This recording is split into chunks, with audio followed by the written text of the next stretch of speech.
Assalamualaikum warahmatullahi wabarakatuh. Nama saya Yasmin Tahiran dari kelas MRSR 3120 NPM 203050037. Saya mendapat tugas dari dosen PAI saya, yaitu Bapak Andreas Nur Kamil Al-Bustami, SPDI MPDI.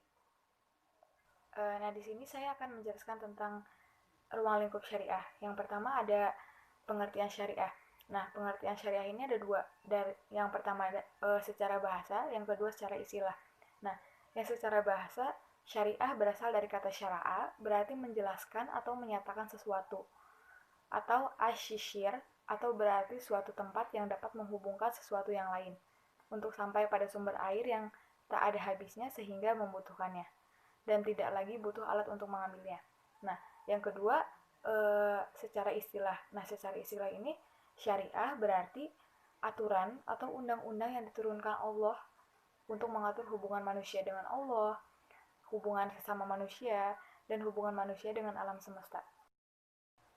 Nah, ruang lingkup syariah sendiri terdiri dari dua aspek, yaitu yang pertama ibadah khusus dan yang kedua ibadah umum.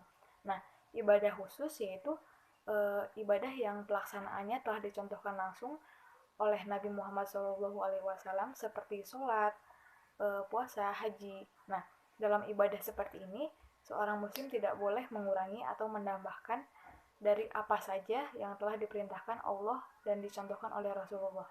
Nah, yang kedua, ada ibadah khusus yaitu ada ibadah umum, yaitu bentuk peribadatan yang bersifat umum dan pelaksanaannya tidak seluruhnya diberikan contoh langsung dari Nabi SAW.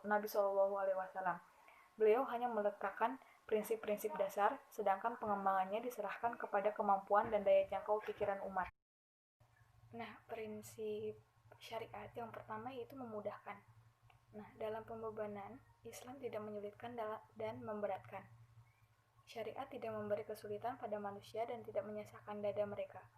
Allah berfirman dalam surat Al-Baqarah ayat 286 yang berbunyi, La yukallifullahu nafsan illa wus'aha, yang artinya Allah tidak membebani seorang melainkan sesuai dengan kesanggupannya.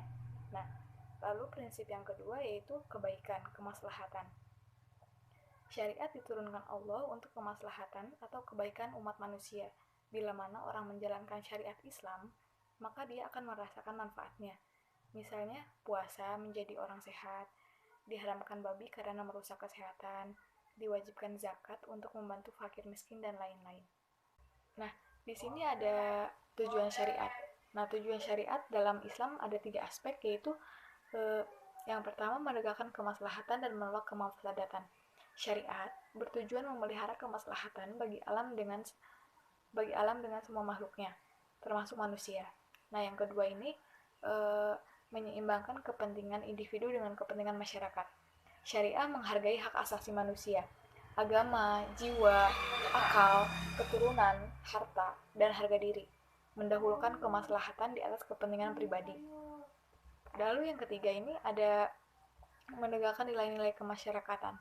Nilai-nilai yang harus ditegakkan dalam Islam adalah keadilan, yang kedua ukhuwah, persaudaraan, yang ketiga at-takaful, solidaritas, yang keempat al-karamah, kemuliaan, dan yang kelima adalah huriyah, kebebasan. Islam melarang manusia berbuat zalim dan wajib menolong si lemah. Mungkin itu saja yang saya bisa sampaikan. Kurang lebihnya mohon maaf. Sekian dan terima kasih. Wassalamualaikum warahmatullahi wabarakatuh.